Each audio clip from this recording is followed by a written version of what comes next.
Hello friend, today I will show you how to fix Steam application not working problem.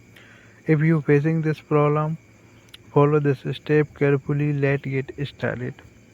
First step, long press your Steam application and tap I button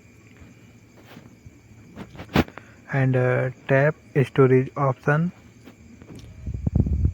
tap clear data option, tap clear cache option, OK option click, tap clear all data option and tap OK option. Go to back.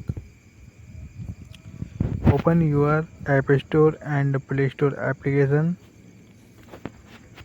Tap search bar and search now Steam